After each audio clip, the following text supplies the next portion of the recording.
얻으리라. 여호와께 돌아가자.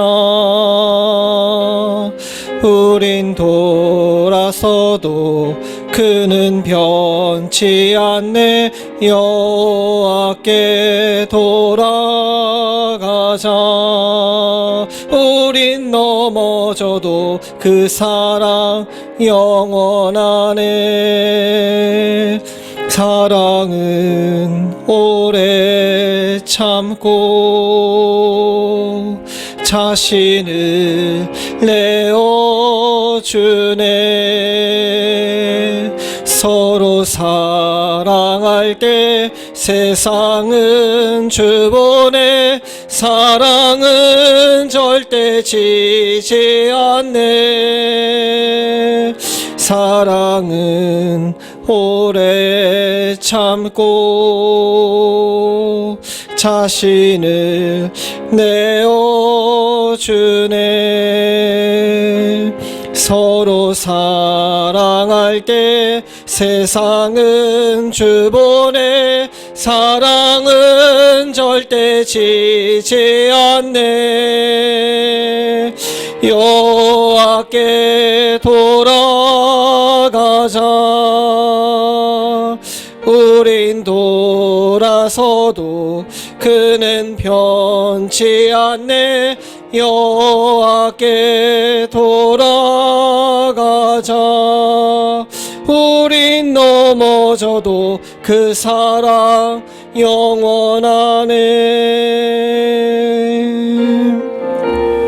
이 시간 함께 기도하시겠습니다. 일주일 동안 저희들의 삶을 지켜주신 하나님께 감사하고, 또한 지었던 모든 죄들을 주님께 아뢰고 깨끗하고 정결한 마음으로 주님께 찾아가기를 원합니다. 같이 회개와 감사의 기도 하나님께 드리겠습니다. 기도합니다. 아버지 하나님, 주님 도와주시옵소서. 주님 아버지, 주여 들으셔서 주님 주께를 선합니다. 주님 하나님, 주여 주께를 들으셔서 주님 아버지, 주님 주께를 들으셔서 주님 주께를 주셔서 하나님 아버지, 하나님 주님 주셔서 하나님 아버지, 주님 주님들 주께를 선합니다. 주님들 주께를 선합니다. 주님 주님들 주께를 선하셔서 주님 주셔서 주님 주님을 주께를 선하오니 하나님 주님을 주께를 주옵소서. 주님 아버지 하나님, 주님을 주께를 선합니다. 주님을 주께를 선합니다. 주님 아버지, 주님을 주께를 주옵소서. 주님 하나님, 주님을 주옵소서. 하나님, 주님을 주옵소서. 주님 하나님, 아버지, 주님을 주옵소서. 아버지, 주님을 주옵소서. 주님 주께를 주옵소서. 주님을 주께를 주옵소서. 주님을 주께를 주님을 주께를 주옵소서.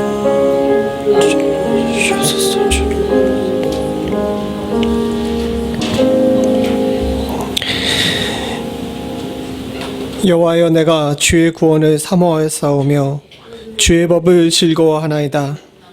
내 혼을 살게 하소서. 그리하시면 주를 찬송하리이다. 주의 규례가 나를 돕게 하소서. 이른 양같이 내가 유리하오니 주의 종을 찾으소서. 내가 주의 계명을 잊지 아니함이니이다. 우리의 영혼을 살리시고 주를 사모하는 자들을 주의 말씀으로 깨닫게 하시며 바른 길로 인도하시고 살게 하시는 하나님 아버지, 오늘도 생명의 근원 되신 주님 앞에 주의 사랑하는 성도들이 모여 함께 예배드립니다.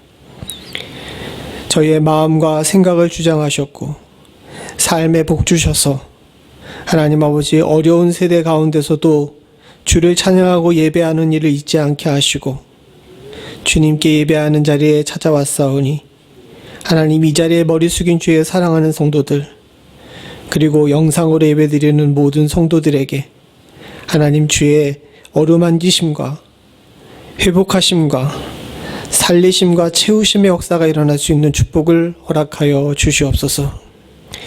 이 자리엔 성령으로 모였습니다.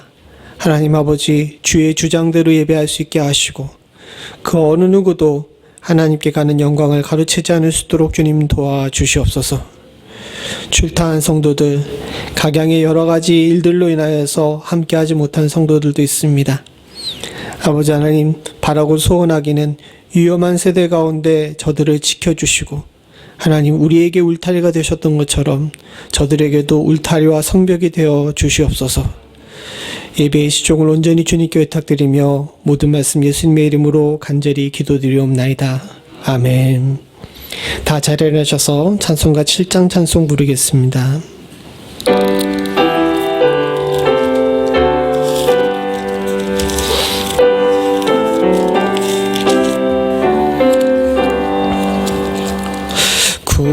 구주와 왕이신 우리의 하나님,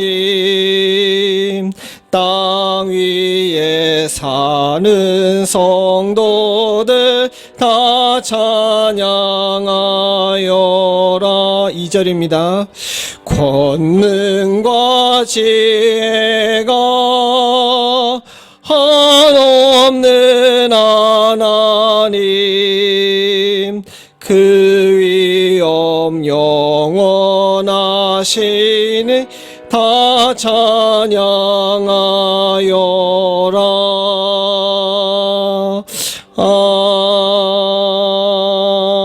아멘. 교동문 10번 시편 27편입니다. 여호와는 나의 빛이요 나의 구원이시니 내가 누구를 두려워하리요.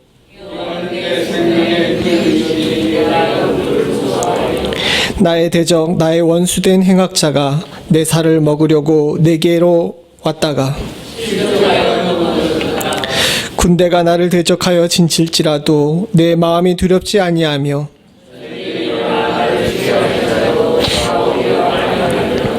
내가 여호와께 청하였던 한 가지 일 곧 그것을 구하리니 곧 나로 내 생전에 여호와의 집에 거하여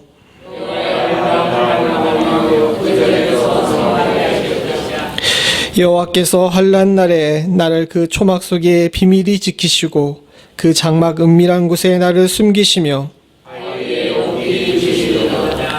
이제 내 머리가 나를 두른 내 원수 위에 들리리니 노래하여 여호와를 찬송하리로다. 아멘. 전능하사 천지를 만드신 하나님 아버지를 내가 믿사오며 그 외아들 우리 주 예수 그리스도를 믿사오니 이는 성령으로 잉태하사 동정녀 마리아에게 나시고 본디오 빌라도에게 고난을 받으사 십자가에 못 박혀 죽으시고 장사한 지 사흘 만에 죽은 자 가운데서 다시 살아나시며 하늘에 오르사 전능하신 하나님 우편에 앉아 계시다가 저리로서 산자와 죽은 자를 심판하러 오시리라. 성령을 믿사오며 거룩한 공예와 성도가 서로 교통하는 것과 죄를 사하여 주시는 것과 몸이 다시 사는 것과 영원히 사는 것을 믿사옵나이다. 아멘. 다 자리에 앉으셔서 찬송가 483장 찬송입니다. 483장 1절 2절 부르겠습니다.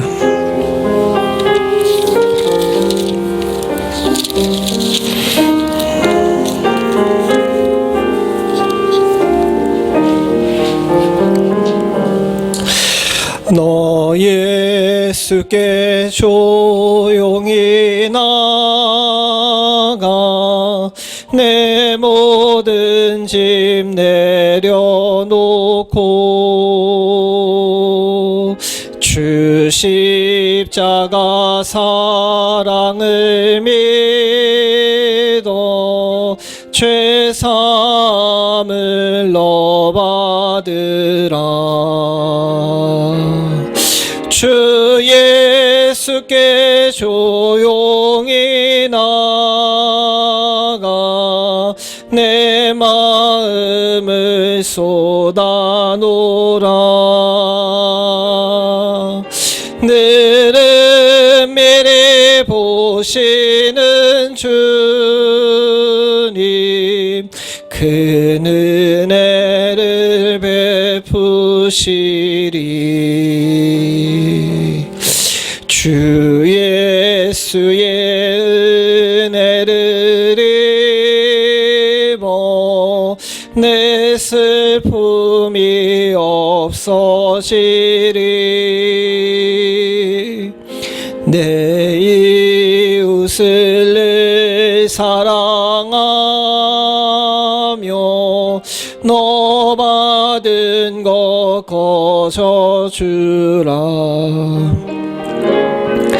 주 예수께 조용히 나가 내 마음을 쏟아놓으라. 늘은 미리 보시는 주님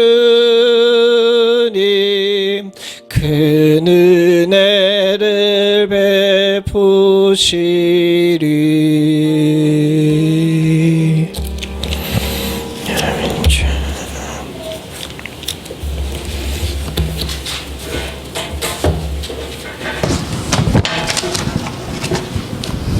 다 같이 기도하시겠습니다.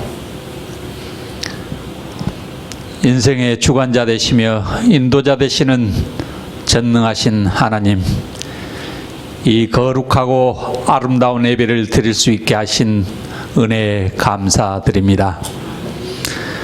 이 시간 온전히 하나님 아버지만이 높여지고 영광받는 예배로 저희들의 심령을 인도하여 주시옵소서.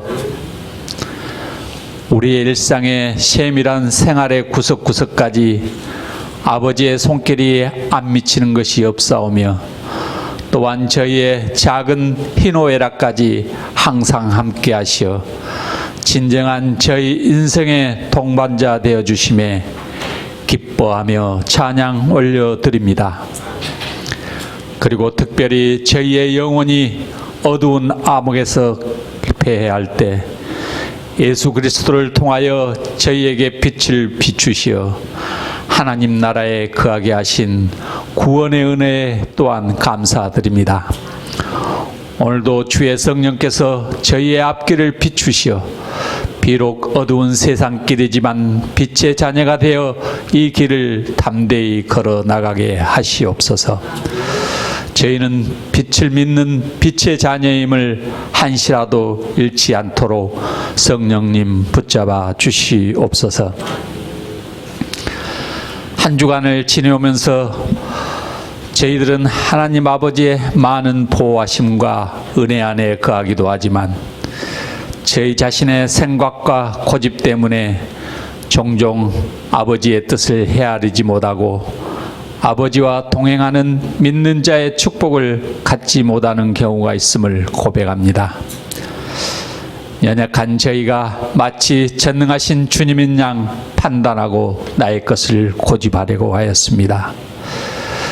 주의 말씀으로 나 자신을 비추어 보면 너무나 보잘것없고 무지한 죄임에도 불구하고 성경에서 말씀하시는 아버지의 뜻과 지혜는 헤아려 보지도 않고 저희만의 사고방식과 세상의 지식 그리고 경험 등을 바탕으로 하여 판단하고 살아왔습니다. 그리하여 나만의 세상을 만들고 거기에 주님이 들어올 문을 막아버려 결국 아버지와 멀어져가는 우를 범하였습니다. 참 연약한 저희들입니다. 불쌍히 여겨 주시옵소서. 아직도 나의 자아가 죽지 않아 말씀으로 살아가려 하는 저희를 방해하고 있습니다. 하나님 아버지, 매일매일 쏟아나는 나의 애모습들을 십자가의 능력으로 처리하여 주시옵고 항상 아버지께 기도하여 말씀이 나를 지배하는 삶으로 바꾸어 주시옵소서. 기록적인 폭설과 한파도 자연의 순리에 따라 언제 그리하였냐 따뜻한 봄 기운으로 바뀌었습니다. 저희 가운데 삶과 영혼이 매서운 겨울철을 지나가고 있는 성도님들 계십니다. 그들의 간구 속에 주님이 예비하신 봄이 다가오고 있음을 알려주시옵소서. 인내하며 기다리는 은혜를 주시옵소서. 또한 봄날을 갈망하게 하시옵고 이를 허락하시는 하나님 아버지의 손길을 항상 앙망하게 하시옵소서. 시와 때는 하나님 아버지의 주권임을 깨달아 저희는 단지 그 은혜를 사모하며 간구하게 하시옵소서. 제2연합장로교회가 창립 25주년을 맞이합니다. 여기까지 인도하신 에베네셀의 하나님께 감사드립니다. 저희 교회를 섬기시다 떠나가신 많은 성도님들, 제2연합장로교회에서의 신앙생활이 하나님 나라를 이루어가는 데 있어서 큰 밑거름의 역할이 되었을 줄 믿습니다. 하나님 아버지, 그들이 어디에 있든지 주의 복음 안에서 굳건히 세워져 나가도록 항상 함께하여 주시옵소서. 그리고 지금 이 자리에 교회를 섬기고 있는 저희 모두에게는 이제 앞으로 25년의 새로운 사명을 주셨습니다. 교회를 통하여 저희의 믿음을 더욱 강건하게 하여 주시어 주의 제자로서 성장하게 하여 주시옵고 주의 나라를 이루고 확장하는 데 저희와 교회가 더욱 쓰임받게 하여 주시옵소서. 아버지께서 이 시간 예비하신 말씀 사모합니다. 말씀 안에서 주님을 새롭게 만나게 하시옵고 제 영혼이 기쁨으로 가득 차서 세상을 넉넉히 이기게 하시는 힘이 되게 하시옵소서. 대언하시는 목사님의 생각과 입술을 주장하여 주시옵고 이 말씀을 통해서 저희들이 더욱더 주의 사명을 감당할 수 있도록 큰 힘이 되는 말씀 전하도록 더욱더 성령님께서 붙잡아 주시옵소서. 이번 한 주간도 우리 주 예수 그리스도로 말미암아 주의 자녀로서 빛과 소금이 되어 하나님의 영광과 찬송이 되기를 간절히 간구하오며 이 모든 말씀 우리의 길이요 진리요 생명 되신 예수 그리스도 이름으로 간절히 기도드립니다. 아멘.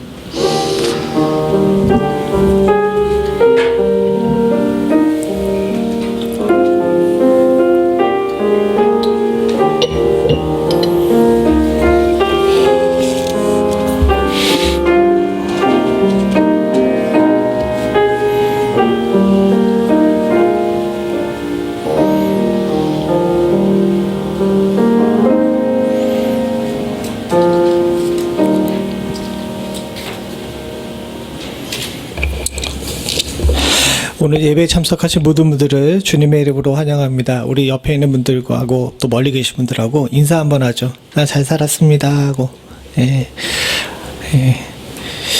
이젠 마스크가 얼굴의 일부분이 돼버렸습니다. 그래도 다들 건강 잘 지켜주셔서 너무 감사하고요. 코로나 사태가 계속되고 있고요. 또 우리 하나님께서 우리 정 권사님을 통해 가지고 우리 모두 다 거의 백신을 맞게 하신 걸로 알고 있는데 그 백신 안내서를 쭉 보니까 2차 백신을 맞고도 2주 이후에 항체가 생긴대요. 그러니까 백신 맞았다고 바로 괜찮은 게 아니라 2주 뒤에야 우리 몸에 항체가 생긴답니다.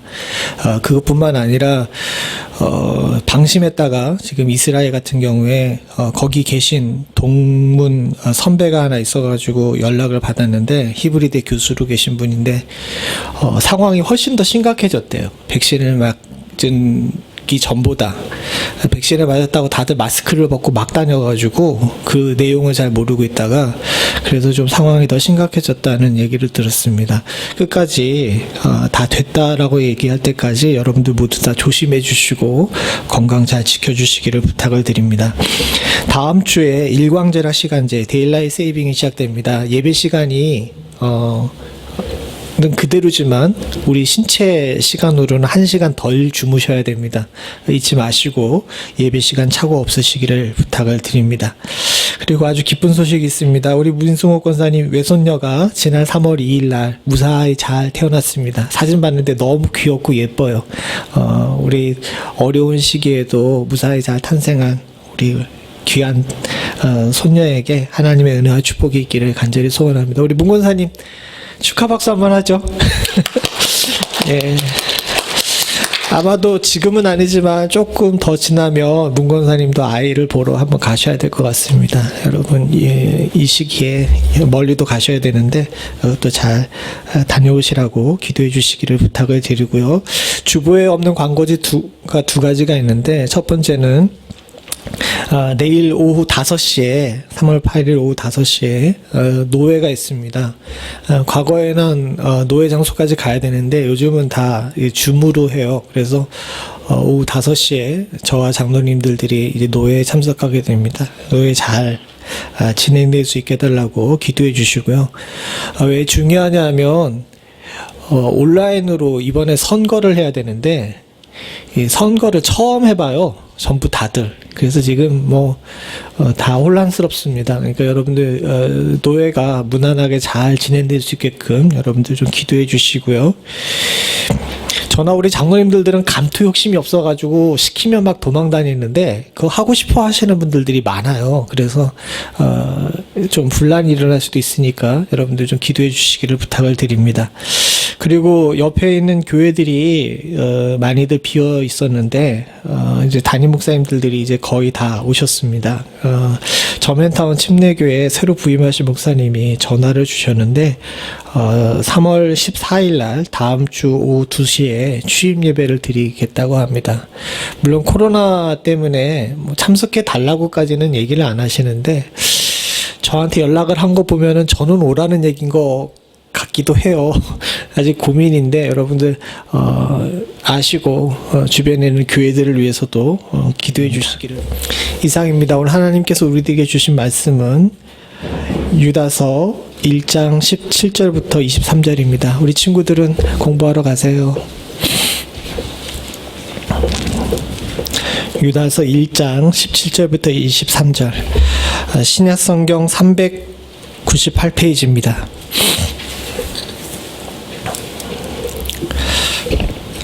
우리 한 절씩 교독하죠. 제가 먼저 17절 봅니다. 사랑하는 자들아, 너희는 우리 주 예수 그리스도의 사도들의 미리 한 말을 기억하라.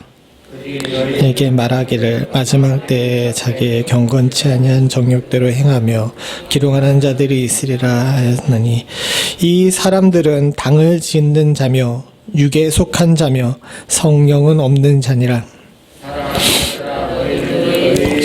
그 거룩한 믿음 위에 자기를 건축하며 성령으로 기도하며 하나님의 사랑 안에서 자기를 지키며 영생에 이르도록 우리 주 예수 그리스도의 긍휼을 기다리라. 심한 자들을 긍휼히 여기라. 같이 읽겠습니다. 또 어떤 자를 불에서 끌어내어 구원하라. 또 어떤 자를 그 육체로 더럽힌 자로도 싫어하며 두려움으로 긍휼히 여기라. 아멘. 유다서는 성경에서 가장 작은 장 중에 하나입니다. 그럼에도 불구하고 계시록 앞에 있는 이 유다서는 굉장히 보석 같은 역할을 하고 있습니다. 왜냐하면 어려운 시대에 성도가 어떻게 대처해야 되는지에 대해서 다른 미사여가 없이 그냥 딱 찍어서 얘기를 했어요. 여기 이 유다서를 쓴 유다는 예수님의 둘째 동생입니다. 첫째 동생은 야고보고 두 번째는 유다. 정확한 것은 아니에요. 그냥 그렇다라고 이야기를 합니다. 솔직히 말씀드리면 예수님의 동생이 몇 명이나 있는지 정확한 기록이 없습니다. 성경에도 나와 있지 않고요.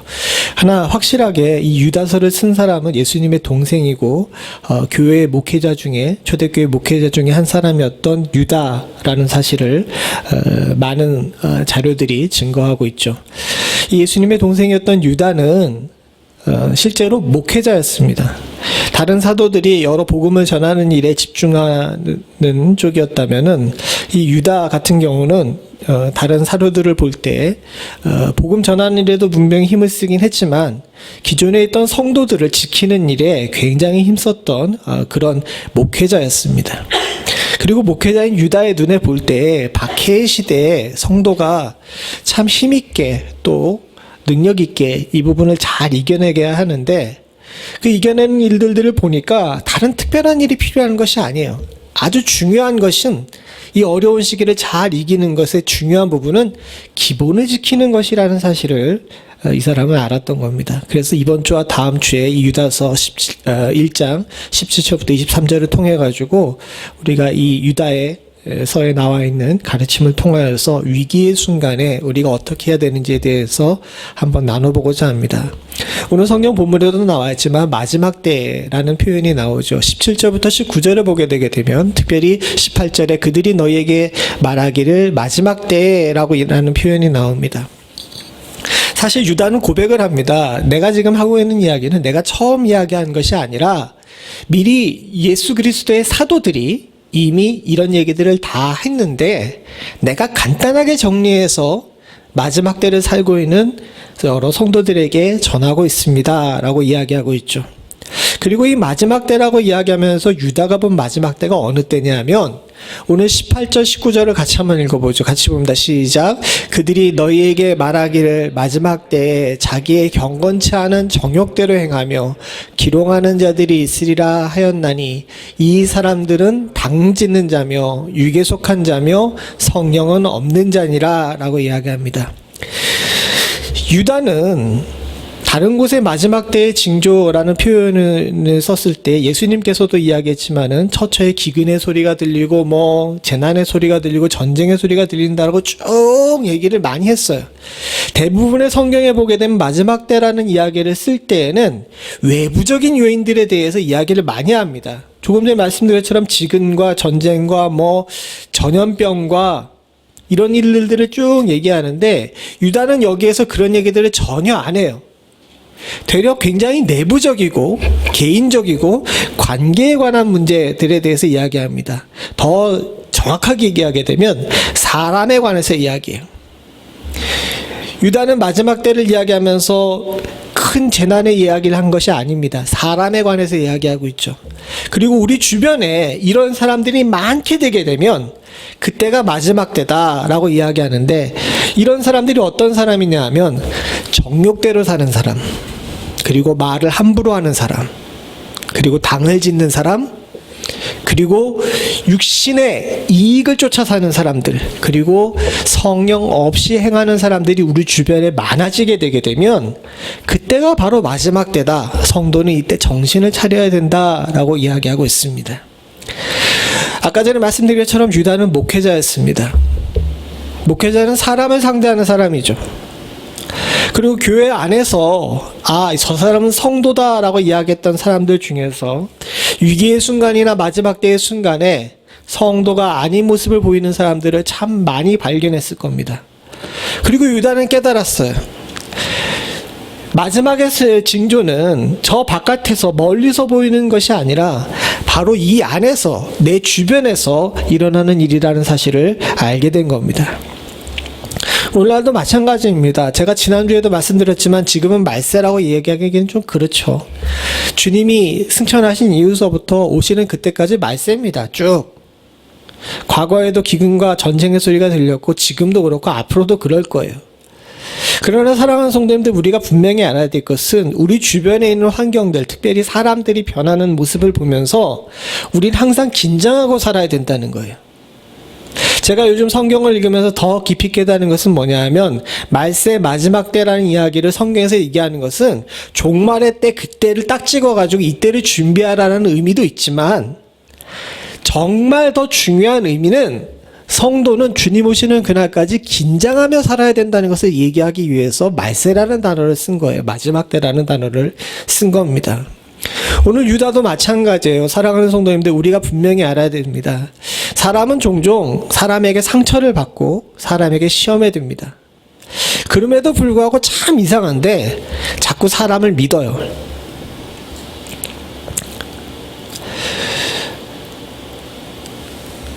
믿는 사람들에게 있어서 중요한 것이 있습니다. 오늘도 성경에 조금 있다가 말씀을 드리겠지만 사람은 믿음의 대상이 아니라는 거예요. 제가 멤피스 연합장로교에 부임한 지 이제 5년 좀 넘었습니다. 근데 여러분들께 한 번이라도 서선여 목사를 믿으라라고 이야기한 적 있습니까? 그거 하면 안 돼요. 절대로 그래서는 안 됩니다. 사람은 신뢰의 대상이 될 수가 없어요. 그가 아무리 목사라는 직분을 가지고 있다 하더라도 그래서는 안 됩니다. 왜요? 인간은 실수하는 존재이고 인간은 정확한 존재가 아니며 하나님 말씀대로 살 수 있는 존재가 아닙니다. 분명히 우리가 기억해야 될 것이 있습니다. 사랑하는 성도님들, 여러분들은 사람을 믿는 자가 아니라 하나님을 믿는 자인 줄로 믿습니다. 인간의 말을 믿는 자가 아니라 주께서 얘기하신 성경의 말씀만 믿는 자인 줄로 믿습니다. 그리고 그것은 마지막 때에 우리가 더 절실하게 느낄 수가 있다는 거예요. 마지막 때가 되게 되면 사람에게 실망할 일들이 많이 생깁니다. 그때 성도가 정신을 차리고 사람에게 실망했던 나의 과거에 대해서 잘 생각해보고 어디로 돌아가야 돼요? 말씀으로 돌아가야 될 줄로 믿습니다. 사랑하는 성도님들, 다시 한번 반복해서 말씀드리지만 저와 여러분들은 지금 말씀을 확실하게 바라보고 말씀에게 마음을 두고 말씀에게 소망을 둬야 될 줄로 믿습니다. 사람에게 기대해 봐야 돌아오는 건 실망뿐임을 여러분들 잘 알고 계시지 않습니까? 유다도 아마 그것을 느꼈던 것 같아요. 사실 목회자가 사실은 사람을 잘 믿습니다. 저 사람은 안 그러겠지라고 생각을 하는데 저도 경험하고 있지만 아니에요. 그렇지가 않습니다. 유다는 아마 동일한 경험 속에서 아마도 마음에 상처받는 일들도 있었을 겁니다. 당을 짓는 자들도 봤었고 성령 없이 행동하는 사람들도 봤겠죠. 그러면서 아마도 성도들에게 권면하면서도 스스로에게 말할지도 모르겠습니다. 아, 그래서는 안 되는구나. 마지막 때에는 이런 사람들이 넘치도록 우리 주변에 많이 있으니까 도리어 말씀으로 돌아가고 하나님 앞에 바로 서는 것이 중요하구나라는 것을 깨닫고 우리들에게도 전하는 줄로 믿습니다. 그리고 그 깨달음에 있어서 성도들이 지켜야 될 세 가지를 이야기하고 있는데 그 중에 첫 번째가 무엇이냐 하면 바로 믿음 위에 자기를 건축하라는 것입니다. 사랑하는 성도님들, 이 표현은 굉장히 희귀한 표현입니다. 성경에는 이런 표현이 잘 나오지 않아요. 믿음 위에 서라라고 이야기하는데 묘하게도 이 유다는 믿음 위에 자기를 건축하라라고 이야기합니다. 오늘 성경 같이 한번 읽어보죠. 표준 세번역입니다. 같이 봅니다. 시작. 사랑하는 자들아, 너희는 너희의 지극히 거룩한 믿음 위에 자기를 건축하여 성령으로 기도하며. 죄송합니다. 이게 표준 세번역이 아니라 우리 성경 그대로인데요. 여러분 잘 생각해 보십시오. 여기서 오늘 표현을 보게 되면 너희는 너희의 지극히 거룩한 믿음 위에 라고 표현하죠. 이 지극히 거룩하다라고 이야기하면서 두 번을 반복해서 이야기하는 것이 우리가 지금 받은 복음이 굉장히 소중하고 중요하다는 거예요. 어느 것과도 바꿀 수가 없는 굉장히 거룩하다는 겁니다. 그런데 이 거룩한 믿음 위에 우리가 바로 건축이 돼야 돼요. 이 표현을 쓴 이유가 있죠. 왜냐하면 사람은 인생을 살면서 믿음 위에서 성도는 차근차근 삶을 건축해 가는 존재입니다. 단번에 집이 지어지지 않는다는 거예요. 그걸 표현하고 싶었던 겁니다. 여러분, 예수를 믿으면서 예수를 영접했어요. 그러면서 여러분들의 믿음의 집이 단번에 지어집니까? 그렇지가 않습니다. 우리는 믿음의 생활을 하면서 주님 오시는 그날까지 우리의 집을 차근차근 지어갑니다. 근데 지어가는 도중에 여러 가지 일들이 벌어질 수 있다는 거죠. 그렇다 그래가지고 집을 짓는 것을 쉬어서는 안 된다는 겁니다. 믿음 위에 굳건히 서라라는 표현도 조금 이따가 살펴보긴 하겠지만 여기서 유다가 강조하고 있는 것은 그것입니다. 믿음 위에 자기의 집을 짓는 것, 성도의 집을 짓는 것을 쉬어서는 절대로 안 된다는 거죠. 그리고 또한 우리가 한 가지 더 기억해야 될 것이 있습니다. 여러분 집을 다 지었다, 웬만큼 다 지었다 하더라도 태풍이 치거나 비바람이 불거나 아니면 눈이 내리거나 그러게 되면 집에서 있어가지고 여러분들 모자란 부분들이 보이죠. 그럼 여러분 그거 어떻게 해야 됩니까? 에이 그냥 살아. 비가 좀 떨어지면 바가지만 놓고 그냥 살면 되겠지, 이렇게 해야 돼요? 아니죠. 비가 그친 다음에 어떻게 됩니까? 지붕 위에 올라가 가지고 그 새는 부분을 수리해야 합니다. 오늘 이것을 이야기합니다. 우리가 평상시에 평안할 때에는 우리가 건축한 집이 튼튼한 줄 알아요. 그러나 한번 뭔가 어려운 일들이 몰아치고 마지막 때 이런 일들이 몰아치게 되게 되면 내가 튼튼하다고 생각했던 내 집이 부실한 곳이 보여요, 안 보여요? 마스크를 씌워놓지 말아야 되는데 참 대답을 안 하셔. 과거에 비해서 이 대답을 안 하시는 게 참 큰일입니다. 이게 부실한 것이 보입니다. 보이면 어떻게 돼요? 고쳐야죠. 우리의 신앙생활도 마찬가지라는 겁니다. 이 유다는 이걸 깨달은 거예요. 신앙생활하다 보니까 내가 튼튼하다고 생각했던 내 믿음의 집이 어떻습니까? 의외로 환난 때마다 부실한 곳이 보일 수밖에 없다는 거죠. 그때마다 지극히 거룩하신 믿음, 바로 내 능력으로 고치는 것이 아니라 믿음의 기초에서 그것을 다시 한번 보수하고 고쳐나갈 수 있는 그런 자세가 우리들에게 필요하다는 겁니다. 전에 있던 캘리포니아의 교회는 아주 날씨가 좋은 곳에 지어진 교회입니다.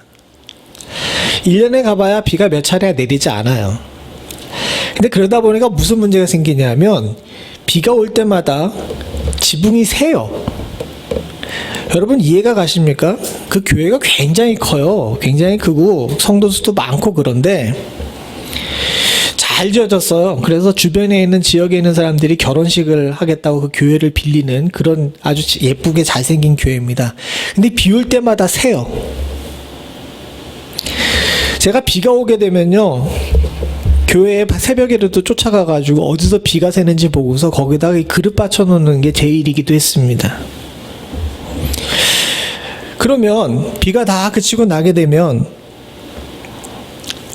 이제 비가 샜다고 장로님들에게 이야기하죠. 그럼 장로님들이 안수집사님 중에 한 분이 또 지붕 고치시는 분이 계시거든요. 그 지붕 고치시는 분이 올라가가지고 그 지붕을 또 비 안 새게 고칩니다.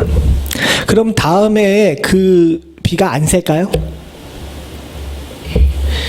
예, 캘리포니아는 햇볕이 너무 세가지고 지붕에다 방수제 도료를 이렇게 발라놔도 이 햇볕 때문에 그게 갈라져가지고 다음에 비가 오면 또 셉니다. 매년 그 일을 반복하는 거예요. 그렇다 그래가지고 여러분, 이 비 고쳐봐야, 저 지붕 고쳐봐야 비 새니까 고칠 필요 없어. 이제 한번 고칠 때마다 꽤 돈이 많이 들거든요. 고치러 올라가지 않아야 됩니까? 아니에요. 그렇게 되게 되면 지붕이 완전히 삭아가지고 지붕이 무너집니다. 여러분 신앙생활도 마찬가지입니다. 우리가 신앙생활하는 동안에 내가 생각했던 튼튼했던 내 집이 파고에 한번 치면서 이게 좀 부실하다는 걸 깨달았어요. 그런데 내 모양이 이러니까 이대로 살아야지 뭐. 또 이런 일이 있겠어? 라고 생각하면서 적당히 넘겨서는 안 됩니다. 그러면 기초가 부실해져가지고 한꺼번에 다 무너져요. 사도가 이야기한 것처럼, 오늘 목회자인 유다가 이야기한 것처럼, 사랑하는 성도님들, 이번에 우리 이런 파고, 이제 우리가 1년 정도 겪었는데, 이 일을 겪으면서 생각보다 우리 가운데 있는 부실한 부분들을 많이 발견하셨을 거예요. 여러분, 그런 부실한 부분들을 어떻게 해야 됩니까? 그냥 둬요? 그래서는 안 됩니다. 그럼 집이 다 무너져요. 저와 여러분들은 정신을 똑바로 차리고 이 부실한 부분들에 대해서 다시 한번 재건축하고 다시 한번 보수하고 다시 튼튼히 기초를 다질 줄 아는 그런 지혜가 있어야 될 줄로 믿습니다. 골로새서 1장 23절을 같이 한번 읽어보죠. 같이 봅니다. 시작. 그러므로 여러분은 믿음에 튼튼히 털을 잡고 굳건히 서 있어야 하고 여러분들이 들은 복음의 소망에서 떠나지 말아야 합니다. 이 복음은 하늘 아래에 있는 모든 피조물에게 전파되었으며 나 바울은 이 복음의 일꾼이 되었습니다. 뒷부분 말고 앞부분만 좀 생각해 보죠. 표준 세번역으로 편안하게 번역을 한 건데요. 여러분들이 우리 성경도 한번 찾아보셨으면 좋겠습니다. 우리 성경이 조금 어렵게 되어 있긴 하지만 그 나름대로의 은혜가 있어요. 오늘 여기를 보죠. 그러므로 여러분들은 믿음에 튼튼히 털을 잡아야 합니다. 사랑하는 성도님들, 비바람이 몰아치고 저번 주에 우리가 겪었던 것처럼 눈보라가 몰아치게 됐을 때 믿음에 튼튼히 털을 잡은 사람과 그렇지 않은 사람들은 큰 차이가 있습니다. 한 번에 훅 씻겨나가는 사람들도 있어요. 그러나 사랑하는 성도님들, 비바람 때문에 조금 집이 손상을 입는다 하더라도 믿음에 튼튼히 털을 잡은 사람은 다 씻겨 내려가지 않아요. 그래서 여러분 평상시에 이런 튼튼한 믿음의 우리 터에 자리 잡게끔 사랑하는 성도들, 우리가 믿음을 평상시에도 굳건히 세워야 될 줄로 믿습니다. 또한 더불어서 우리가 이런 파도 속에 있을 때 복음의 소망에서 떠나지 않아야 됩니다. 어려운 시기에 가장 힘들고 괴로운 일이 무엇이냐면, 목회자 입장에서 괴롭고 힘든 일이 무엇이냐면 믿음에 있던 사람들 중에서 복음의 소망을 상실하고 하나님의 곁을 떠나는 사람들을 발견할 때입니다. 말릴 수도 없어요. 그건 인간의 힘으로 되는 일도 아니거든요. 그저 그들을 위해서 기도하고 성도들에게 권면하는 수밖에 없습니다. 지금 저도 마찬가지입니다. 사랑하는 성도님들, 여러분들은 모두 다 믿음의 터 위에 굳건히 서 있는 줄로 믿습니다. 그리고 이 어렵고 힘든 파도 속에서 사랑하는 성도님들, 여러분들은 복음의 소망에서 떠나지 마시기를 부탁을 드립니다.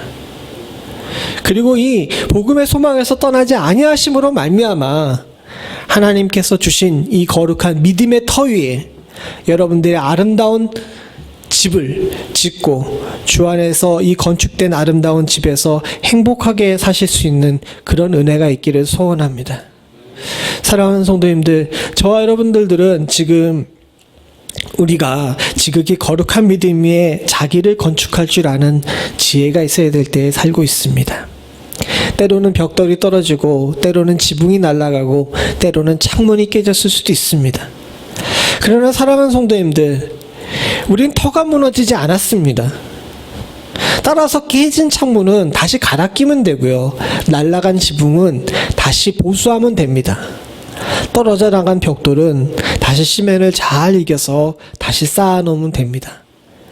여러분들과 제가 지금 해야 될 일은, 혹시나 1년 동안에 있었던 이런 파도 속에서 손상되고 무너졌던 그런 부분들이 있다면 그런 것들을 다시금 말씀 위에서 믿음 위에 굳건히 서서 하나하나 재정비하는 그런 지혜와 능력이 있기를 간절히 소원합니다.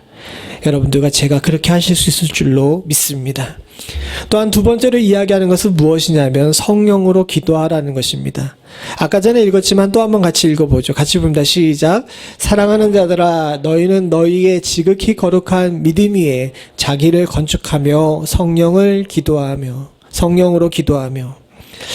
우리는 지금 성령으로 기도해야 될 때인 줄로 믿습니다. 월요일날 저녁이었습니다. 교회에 나와가지고 성도들을 위해 기도하고 있었어요. 성도들 중에서 육신이 연약해서 몸을 가누기 힘드신 분들도 계시기에 그분들을 위해서 기도했고요. 또 오랜 스트레스로 인해서 마음이 또 몸 안이 힘들고 어려우신 분들도 있었습니다. 자녀의 출산을 앞두고 걱정하는 어머니의 기도도 있었고요. 또한 복중에 있는 손주를 위해서 기도하고 있는 할머니의 기도도 있었습니다. 그리고 육신의 연약함 때문에 고통받고 있는 딸을 위해 기도하는 부모의 기도도 있었고, 스스로 지고 있는 질병의 어려움 때문에 장기간의 투병 생활로 인하여서 지칠 수 있는데도 불구하고 하나님 말씀 굳건히 붙잡으려시는 그런 분들을 위한 기도도 있었습니다. 자녀를 위한 기도, 멀리 떨어져 있는 부모님들을 위한 기도, 또한 나의 생업을 위한 기도, 여러 기도들을 다 하고 있었어요. 한 12시쯤 되는데 갑자기 그런 생각이 들더라고요. 일이 참 감사하구나라는 생각이 들었습니다. 왜냐하면요, 갑자기 그런 생각이 들더라고요. 내가 기도한다고 자리를 지키면서 이렇게 귀하고 소중한 기도를 안 하고 내 마음속에 악한 마음을 품고 악한 기도를 했다면 과연 내가 지금 쏟아부은 이 4-5시간의 시간이 얼마나 무가치한 일이었을까라는 생각이 갑자기 들더라고요. 저도 그 생각이 왜 들었는지 모르겠어요. 어려운 시대에 기도하는 거 소중합니다. 그러나 사랑하는 성도님들, 우리가 동시에 또 알아야 되는 것이 있습니다. 시간을 쏟아부어 기도한다 하더라도 복된 기도가 있고 가치 없는 기도가 있어요. 가치 없는 기도는 정욕으로 하는 기도이자 다른 사람들을 저주하는 기도입니다. 그러나 복된 기도는 오늘 성경에서 이야기하는 것처럼 성령으로 하는 기도입니다. 다음 주에 우리가 살펴보겠지만 이 뒷부분에 나와 있는 22절부터 23절의 내용을 잘 보게 되면, 그렇죠, 어떤 의심하는 자들을 긍휼히 여기라, 또 어떤 자들을 불에서 끌어내어 구원하라, 또 어떤 자들을 그 육체로 더럽힌 옷이라도 싫어하여 두려움으로 긍휼히 여기라 라고 나오죠. 어떠한 자들이라는, 우리 표현으로 하게 되면 아무개, 즉 지칭하지 않고 특별하게 어떤 사람이라 얘기하지 않아도 그런 대상이 되는 모든 사람을 위해서 긍휼의 마음을 가지고 기도하는 것이 성령의 기도라는 것입니다. 사랑하는 성도님들, 지금 위험한 때에, 마지막 때에 우리가 해야 되는 것은요, 우리가 복된 기도, 성령으로 하는 기도를 해야 할 줄로 믿습니다. 위기의 순간에 많은 사람들이 기도합니다. 심지어는 시험을 앞두고 있는 학생들마저도 하나님 이 시험 잘 보게 해달라고 기도하죠. 이런 기도가 나쁘다라고 이야기하지 않습니다. 그러나 사랑하는 성도님들과 제가 조금 더 성숙하고 또 조금 더 아름다운 성도가 되기 위해서는 마지막 때에 성령으로 기도할 줄 아는 자세가 우리에게 있어야 될 줄로 믿습니다. 에베소서 6장 19절, 18절을 같이 한번 읽어보죠. 같이 봅니다. 시작. 온갖 기도와 간구로 늘 성령 안에서 기도하십시오. 또 이것을 위하여 늘 깨어서 끝까지 참으며 모든 성도를 위하여 간구하십시오. 사도 바울은 에베소서 이 6장 18절에 성령으로 하는 기도에 대해서 이야기합니다.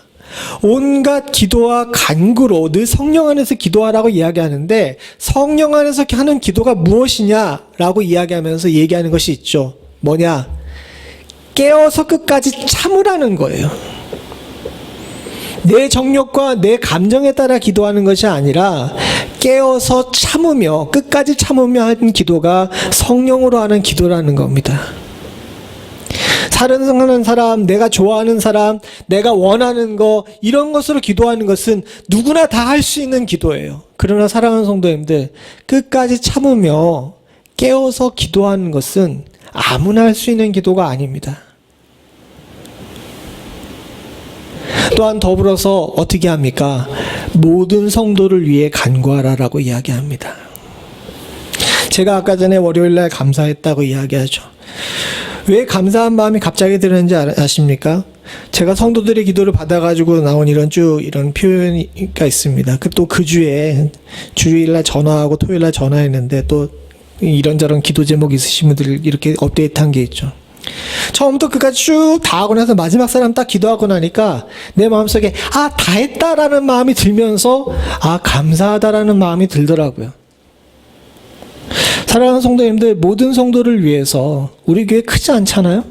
모든 성도를 위해서 기도하는데 제가 해보니까 한 4시간 정도면 되더라고요. 하루에 다 못해도 짧게라도 기도하면 그거보다 더 짧은 시간이 들리니까 모든 성도를 위해 기도할 줄 아는 그런 지혜가 있을 수 있기를 간절히 소원합니다. 아브라함에겐 룻이라는 조카가 있었죠.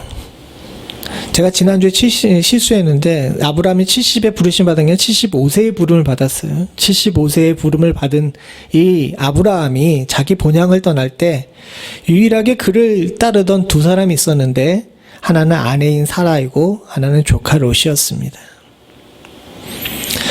그만큼 사랑하고 자기를 따르던 조카이죠.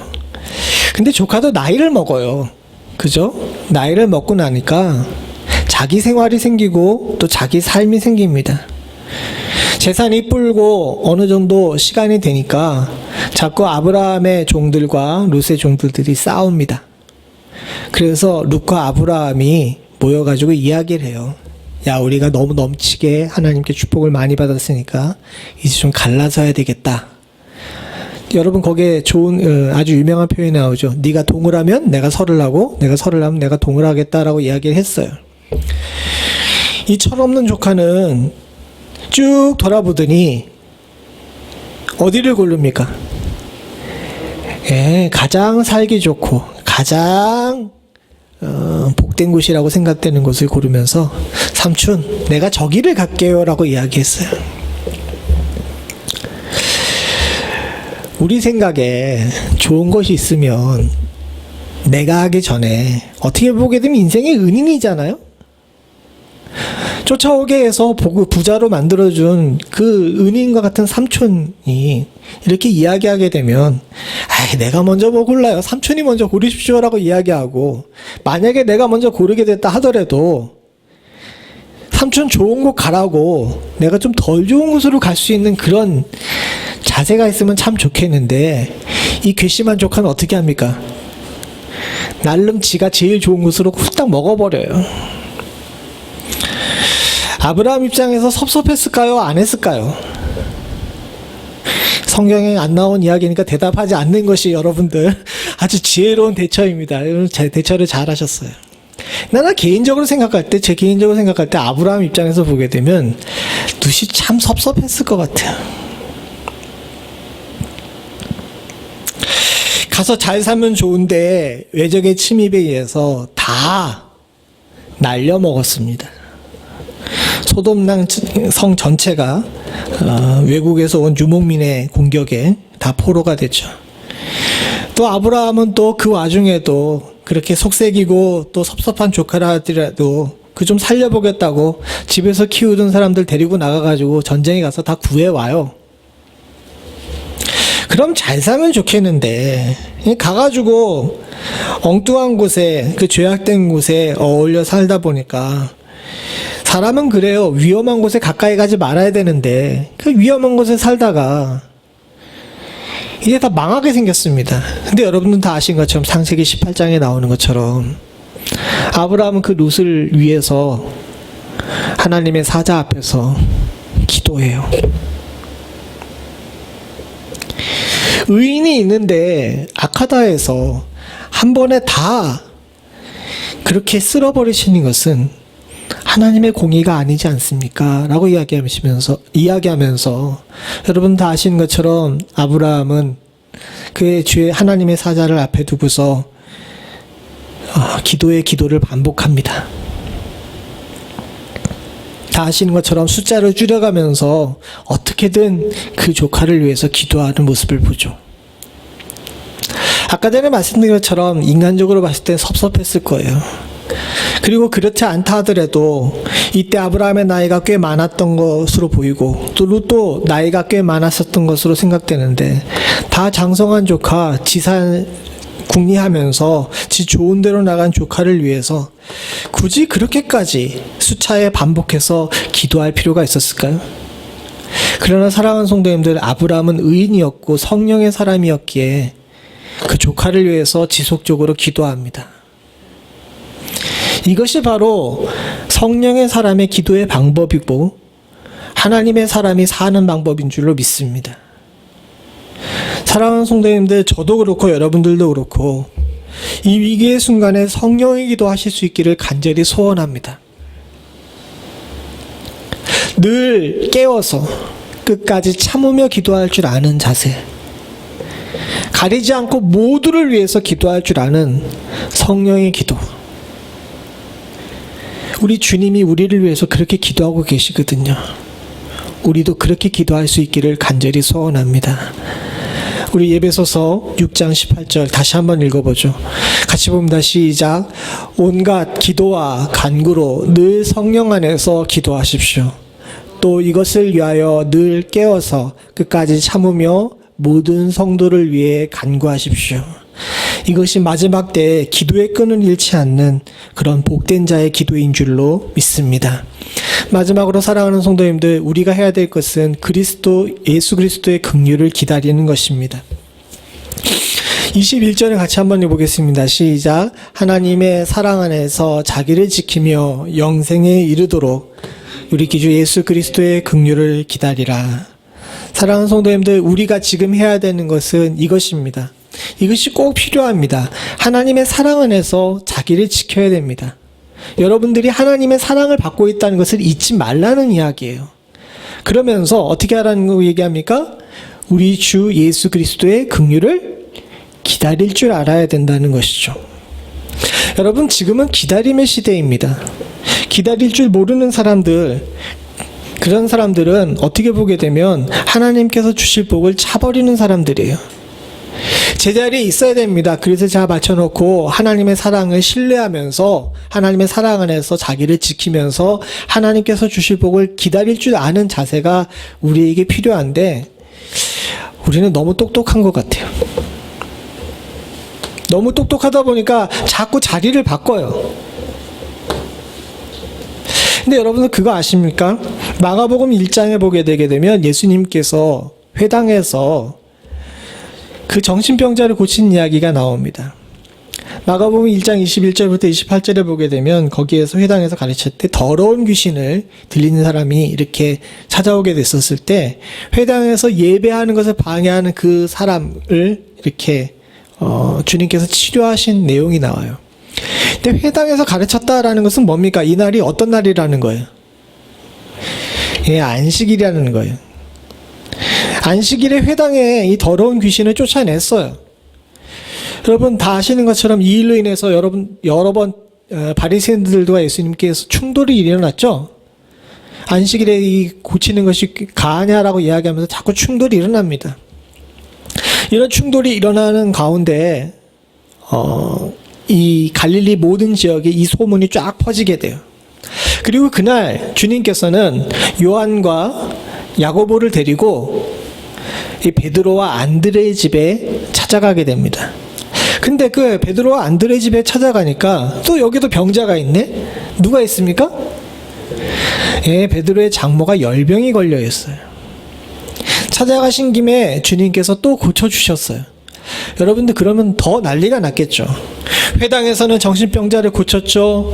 베드로의 집에서는 장모의 열병을 고쳤죠. 주변에 있던 많은 사람들이 예수님께 찾아가면 병 고침을 얻겠다라는 생각을 해요, 안 해요? 합니다. 그런데 마가복음 1장 32절에 보게 되면 거기 이런 표현이 나와요. 해질 무렵에 사람들이 왔다는 거예요. 찾아보죠. 오늘 이거는 앞에다가 안 해놨는데 마가복음 1장 32절입니다.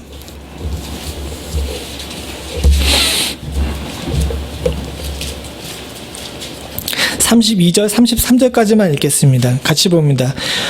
54장, 신약성경 54페이지입니다. 마가복음 1장 32절, 33절. 같이 봅니다. 시작.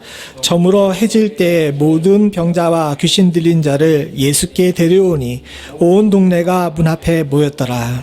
예수께서 각종 병든 많은 사람을 주시니 예. 여기 표현해 보게 되면은 많은 사람들이 저도 그동안은 이게 이런 말씀인지 몰랐는데 어느 날 말씀을 보다가 왜 해질녘까지 기다렸을까 급한데 이런 생각을 하다 보니까 이 사람들의 마음을 알게 된 겁니다. 여러분 나 죽게 생겼는데 나 힘든데 고쳐주실 예수님 바라보면서 배려하고 그 해질 때까지 저 먼 산 바라보면서 언제 해가 떨어지느냐 하면서 이렇게 기다리는 이 사람들의 마음 여러분들 생각해 보셨습니까? 우린 너무 급해요. 때가 되시면 어련히 고쳐주시지 아니하실까? 우리 장로님께서 읽다 마셨는데 34절 같이 한번 읽어보죠. 같이 봅니다. 마가복음 1장 34절입니다. 같이 봅니다. 시작. 예수께서 각색 병든 많은 사람들을 고치시며 많은 귀신을 내어 쫓으시되 귀신이 자기를 암으로 그 말하는 것을 허락치 아니하시니라. 예수님께서 고치러 온 병자들 아무도 내쫓지 아니하시고 모두 다 고쳐주셨습니다. 기다리면 때가 되면 주님께서는 외면하지 아니하시고 다 고쳐주십니다. 기다릴 줄 모르고 무작정 쫓아가가지고 달라고 이야기하는 것, 물론 급하게 되면 그것도 주님께서는 마다하지 아니하실 겁니다. 그러나 사랑하는 성도님들, 우리가 한편 또 생각해 봐야 될 것은 이런 기다림의 지혜도 우리들에게 있어야 되지 않을까요? 그래서 오늘 성경은 이야기합니다. 주께서는 때가 될 때 우리에게 영생에 이르도록 복을 주실 것을 우리가 알기에 유다서 1장 21절에 우리 주 예수 그리스도의 긍휼을 기다리라 라고 이야기하고 있죠. 성경을 한 군데만 더 보죠. 이사야 30장 18절입니다. 같이 봅니다. 시작. 그러므로 여호와께서 기다리시나니 이는 너희에게 은혜를 베풀려 하시며 일어나시리니 이는 너희를 긍휼히 여기려 하심이라. 대저 여호와의 공의의 하나님이시라. 무릇 그를 기다리는 자는 복이 있도다. 사랑하는 성도님들, 이 기다림에 관한 이야기는 신약과 구약의 공이 이야기하는 것입니다. 특별히 이사야서 30장 18절에는요. 우리가 기다리는 것이 아니라 누가 기다리고 계세요? 여호와께서 기다리고 계십니다. 하나님께서는 우리가 준비되실 때, 은혜를 받기에 합당할 때를 준비가 되는지를 보시면서 기다리고 계시는 거예요. 여기 표현 그대로죠? 여호와께서 기다리시라니 이는 저희에게 은혜를 베풀려 하심이라. 은혜가 이미 다 준비되어 있는 거예요. 근데 왜 기다리고 계십니까? 내가 받을 자세와 준비가 되어 있느냐는 거죠. 그리고 뭐라고 얘기하십니까? 너희는 하나님께서는 일어나시리니 이는 너희를 긍휼히 여기려 하심이라. 우리가 긍휼하심을 받을 때 이 오는 긍휼이 하나님께로부터 온 것을 깨닫게 될 때를 주님께서 어떻게 하시는 겁니까? 기다리고 계시다가 일어나셔서 우리에게 긍휼을 베푸시는 거예요. 그리고 마지막에 뭐라고 얘기하죠? 무릇 그를 기다리는 자는 복이 있다라고 이야기하고 있습니다. 사랑하는 성도님들, 마지막 때 위기 때 저와 여러분들들 기다림으로 복을 얻으실 수 있는 은혜가 있기를 소원합니다. 주님께서는 지금도 우리와 우리 교회를 지켜보고 계시는 줄로 믿습니다. 이들이 과연 내 긍휼을 받기 합당한 그릇을 준비했는지, 은혜 받기 합당한 자세가 됐는지, 내 긍휼로 인하여서 회복됐을 때 교만하여 넘어지지 않을 수 있는 준비가 됐는지 이것을 지켜보고 계시는 줄로 믿습니다. 그리고 우리가 준비가 다 됐을 때 무한히 은혜로우시며 긍휼하신 주님께서 우리를 복되게 하실 줄로 믿습니다. 사랑하는 성도님들, 저와 여러분들은 지금 이때를 기다리는 때인 줄로 믿습니다. 우리는 너무 급해서도 안 됩니다. 교만해서도 안 되고 기도를 쉬어서도 안 됩니다.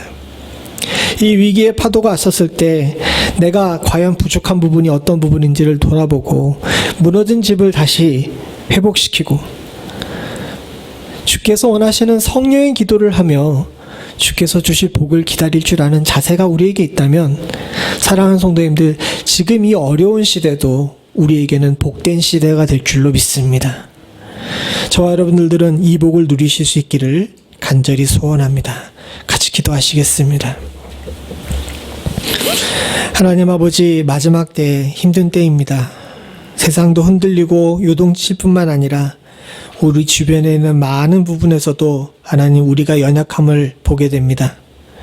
사람을 신뢰하고 믿었기에 낙심했던 많은 부분들, 하나님 아버지, 결코 우리에게 있어서 적절한 행동이 아니었음을 기억할 수 있도록 주님 도와주시옵고, 신뢰하고 믿을 수 있는 분, 지극히 거룩하신 믿음의 근원은 오로지 주님이시고 말씀뿐임을 저희들 잊지 않을 수 있도록 주님 도와주시옵소서. 하나님 아버지, 폭풍과 쳤기에 우리가 지었던 믿음의 집이 많이 상했음을 저희들 다시 한번 주께 고백하고 돌아봅니다. 날아간 지붕이 있으면 다시 한번 비가 안 새게 잘 수리할 수 있도록 주님 도와주시옵고, 깨진 창문이 있다면 하나님 아버지 다시 믿음으로 이 귀한 창을 갈아 끼울 수 있는 저희들 될 수 있도록 주님 도와주시옵소서.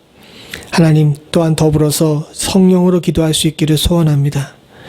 돌이켜보니 우리의 기도가 얼마나 편협하고 얼마나 개인적이었는지를 생각해 보게 됩니다. 주께서 원하시는 성령의 기도가 우리 가운데 있을 수 있도록 주님 도와주시옵고, 하나님 아버지, 깨어서 경성하며 오래 참으며 기도할 줄 아는 저희들 될 수 있도록 주님 도와주시옵소서.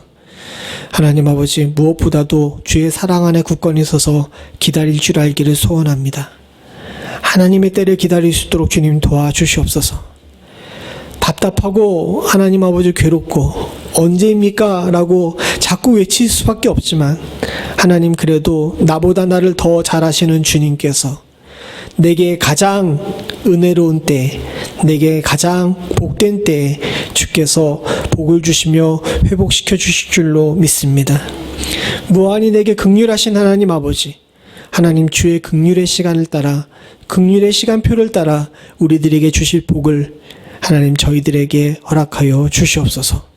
우리 마음에 믿음에 굳건히 설 수 있는 마음 허락하시고, 하나님께서 주신 이 귀하고 복된 시간을 하나님 조급함으로 사는 것이 아니라 하나님 믿음과 신뢰로 살 줄 아는 저희들 될 수 있도록 주님 도와주시옵소서. 모든 말씀 예수님의 이름으로 간절히 기도드리옵나이다. 아멘. 다 자리 일어나셔서 찬송가 484장 1절 2절 찬송 부르신 뒤에 축도하심으로 예배를 마치겠습니다.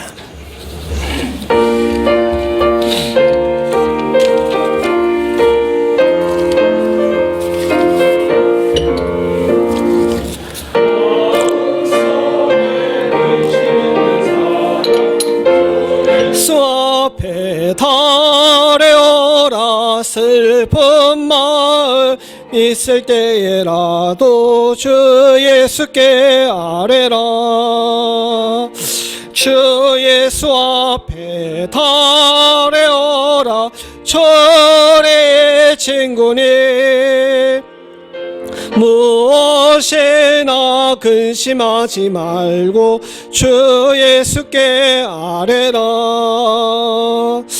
눈물 나며 깊은 한숨 쉴 때 주 예수 앞에 달에어라. 은밀한 죄 내게 있더라도 주 예수께 아뢰라. 주 예수 앞에 달에어라.